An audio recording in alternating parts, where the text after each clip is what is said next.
کہ آپ کے پاس کوئی شرم اور حیا ہے؟ کوئی شرم اور حیا ہے؟ آپ اس وقت جس سیٹ پہ بیٹھے ہیں، کیا آپ اس سیٹ کو عوام نے آپ کو دیا ہے؟ پارم 47 کے پیداوار اور تو جو تنخواہ لے رہا ہے، حرام تنخواہ لے رہا ہے۔ خواجہ صاحب کہتے ہیں کہ تم جو ہے نا ایک شخص کے ارد گرد جو ہے نا آگے پیچھے ہو رہے ہو۔ خواجہ صاحب آپ نے تو ایک پورا نسل تیار کیا ہوا ہے۔ ابھی میاں نواز شریف، میاں شہباز شریف، میاں حمزہ شریف اور میڈم مریم نواز، اور اس کے بعد اس کی جنید، میرے خیال میں کوئی جنید صدر ہے کہ کیا ہے، وہ بھی تیار ہو رہا ہے ماشاءاللہ۔ ایک نسل تیار ہو رہا ہے۔ آپ میں سے کوئی لیڈر نہیں بنے گا، آپ فکر نہ کریں، آپ صرف ڈیکس بجانے والے ہوں گے۔ تحریک انصاف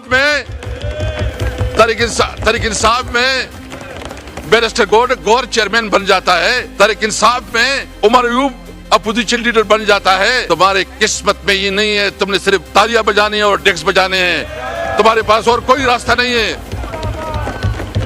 میں خواجہ صاحب، آپ نے ماشاءاللہ بہت جاندار تقریر کی، لیکن آپ کی ایک تقریر پرانی بھی ہے، اب مجھے دے دے تھوڑا وہ ایک پرانی تقریر میں اس کی سنانا چاہتا ہوں۔ بجٹ میں اس وقت ان کی ایلوکیشن ہوئی ہے، ان کے اوپر ان کا حق نہیں بنتا، لیکن آج بھی یہ پوری امپیونٹی کے ساتھ اپنا سینہ چوڑا کر کے یہ اصل کیسے صاحب یہ چلانا مناسب نہیں ہے۔ میں صرف آپ تقریر میں بات کر لیں۔ آپ جتنا کرے ظلم کرے، جتنا تمہارا بس چلے چلاؤ، گولی چلاتے ہو، جیل بیچتے ہو، جو کچھ کرنا چاہتے ہو کرو، ہم ڈٹ کے کھڑے رہے انشاءاللہ عمران خان کے ساتھ۔ اسرائیل نے جس طرح فلسطین میں جنوسائیڈ کیا، جو بچوں، عورتوں، بزرگوں، شہریوں، ہسپتالوں، اسکولوں، کسی جگہ کو نہیں چھوڑا، اور جو فلسطین کی نسل کشی کر رہا ہے اس وقت، نہ کوئی ہیومن رائٹس، نہ وہ ممالک جو اپنے آپ کو ہیومن رائٹس کی چیمپئن سمجھتے ہیں، کسی طور پر وہ اس پہ آواز نہیں اٹھا رہے بلکہ خاموش ہے۔ اور خاص کر جو ہمارے اسلامی امہ ہے اس کی بھی خاموشی معنی خیز ہے۔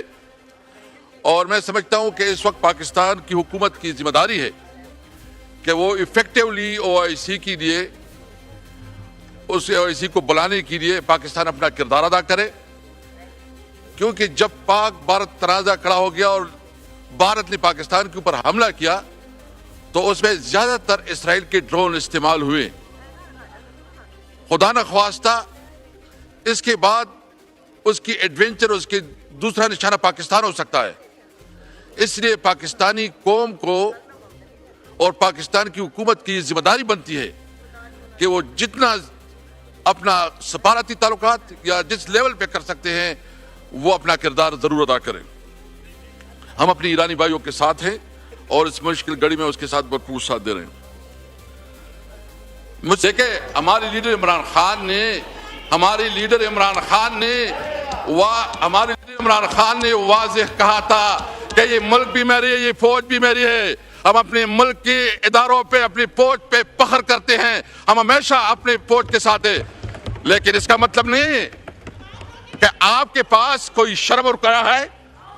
کوئی شرم اور حیا ہے؟ آپ اس وقت جس سیٹ پہ بیٹھے ہیں، کیا آپ اس سیٹ کو عوام نے آپ کو دیا ہے؟ پارم 47 کے پیداوار ادھر آپ کو ضمیر ملامت نہیں کرتا؟ آپ کے اندر کوئی شرم اور حیا نہیں آتی؟ اور آپ پوری لاہور میں صرف 2 سیٹیں مسلم لیگ جیتی ہے، ٹوٹل 17 سیٹوں کے مالک ہے۔ اور چوری اور کس کو کہتی ہے؟ تم نے تو مینڈیٹ چوری کیا ہے، اور تو جو تنخواہ لے رہا ہے حرام تنخواہ لے رہا ہے، اور تو جو پریویلیج لے رہا ہے حرام پریویلیج لے رہا ہے۔ تم جو قانون ساز، یہ پھر کہتے ہیں کہ تم سب کچھ ایک لیڈر کے ارد گرد کر رہے ہو۔ جناب اسپیکر، میں پوچھنا چاہتا ہوں 26ویں آئینی ترمیم کس لیے پاس کی گئی؟ 26ویں آئینی ترمیم اس لیے پاس کی گئی کہ عمران خان کو کیسے پھنسایا جائے۔ مجھے بتائیں کبھی ایسا ہوا ہے کہ عدالت بات جاتی ہے، عدالت کو تالے لگ جاتے ہیں عمران خان کی ضمانت کے لیے؟ کبھی ایسا ہوا ہے کہ عدالت انصاف دینے سے اس کے اوپر جو ہے نا حکومت عدالتوں کو مینیج کرتی ہے؟ یعنی اس پارلیمنٹ میں جو کچھ ہوا، شاید اس پارلیمنٹ کی حیثیت کو مجلس شورا سے بھی کمزور کر دیا گیا۔ پارلیمنٹ پہ کبھی اس طرح ہوا ہے کہ تقریر ہوتی ہے، وہاں سے کوئی ایک ان پڑھ جو شاید آپ اس کو کہہ کے درخواست لکھ کے وہ درخواست نہیں لکھے گا, لیکن وہ یہاں بیٹھ کے اپوزیشن لیڈر اور ایم این ایز کی پریویلیج کو توڑا بریک کر رہا ہے اور اس کی تقریروں کو کاٹ رہا ہے. اس پارلیمنٹ کی حیثیت کیا رہی, کدھر یہ اس پارلیمنٹ رہی ہے؟ اور مجھے پتا ہے کہ ہماری کوئی بات جو ہے نا نہ میڈیا میں آئے گا کوئی آئے گا, لیکن اس طرح یہ حکومت ہے, یہ پارلیمنٹ نہیں چلا کرتی جناب اسپیکر. اور ایک بات ہم واضح کرنا چاہتے ہیں, ہم کسی صورت میں, یہ تو لائیو جا رہی ہے. شکر ہے کہ بالآخر یہ چلی گئی لائیو. جناب اسپیکر, عمران خان جو کہ پاکستان کا سب سے مقبول لیڈر ہے, جو کہ ہمیشہ پاکستان کی بات کرتا ہے, پاکستان کی ساورنٹی کی بات کرتا ہے, آزاد خارجہ پالیسی کی بات کرتا ہے, یہ ان سے ہضم نہیں ہو رہا. آپ جتنا کرے ظلم کرے, جتنا تمہارا بس چلے چلاؤ, گولی چلاتے ہو, جیل بھیجتے ہو, جو کچھ کرنا چاہتے ہو کرو, ہم ڈٹ کے کھڑے رہے انشاءاللہ عمران خان کے ساتھ. اور کوئی اگر سمجھتا ہے کہ اس ہتھ کنڈوں سے عمران خان وہ آپ اس کو کمزور کریں گے, آپ اس کو کمپرومائز کریں گے, یہ آپ کی غلط فہمی ہے. پوری پاکستانی قوم جو ہے عمران خان کے ساتھ کھڑی ہے. 4 خلیفہ جو ہمارے نبی صلی اللہ علیہ وسلم کے بعد آئے, ان میں سے 2 خلیفہ وقت عدالت میں پیش ہوئے. جو ہماری جو ایک بہت بڑی ہستی مسلمانوں کی حضرت علی رضی اللہ تعالیٰ, وہ عدالت میں جاتے ہیں اور ان کا کیس ہوتا ہے ایک اقلیت سے, یہودی سے. افغانستان کو پاکستان سے پنگا لینا مہنگا پڑ گیا. رات کو پاکستان پر گیم ڈالنے کی کوشش کی تو پاکستان کی فوج نے افغانستان کی ایسی چھترول کی کہ پورا ملک ہل گیا ہے. بڑی خبر آپ کو بتا رہے ہیں کہ افغانستان اب پاکستان سے معافیاں مانگنے پر مجبور ہو چکا ہے کہ ہمیں معاف کر دو, ہم سے غلطی ہو گئی ہے. لیکن پاکستان کی فوج ہٹنے کا نام نہیں لے رہی. پاکستان کے بہادر شیر افغانستان. اب یہ سمجھیں کہ خلیفہ وقت ہیڈ آف اسٹیٹ ایک اقلیت کے ساتھ عدالت میں جاتے ہیں.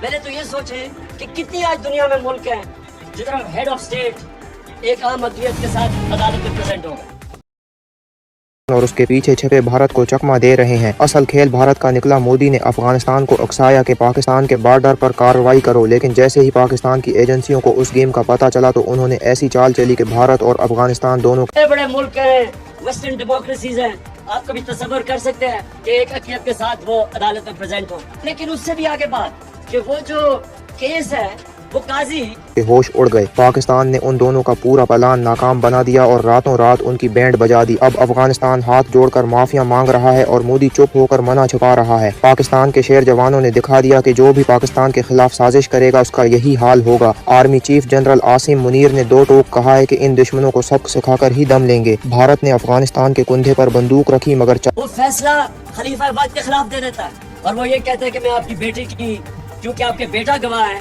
ان کی میں گواہی قبول نہیں کرتا. تو یہ ادھر سے ہم شروع ہوئے تھے. پاکستان نے دیا. اب بھارت بھی گھبرا گیا ہے اور افغانستان بکھر چکا ہے. یہ وہ مناظر ہیں جو آپ اپنی اسکرین پر دیکھ سکتے ہیں کہ پاکستان نے دشمنوں کی گیم الٹا ان پر ہی پلٹ دی. لائک کریں, فالو کریں تاکہ سب کو پتہ چلے پاکستان کے شیروں سے پنگا نہ لینا.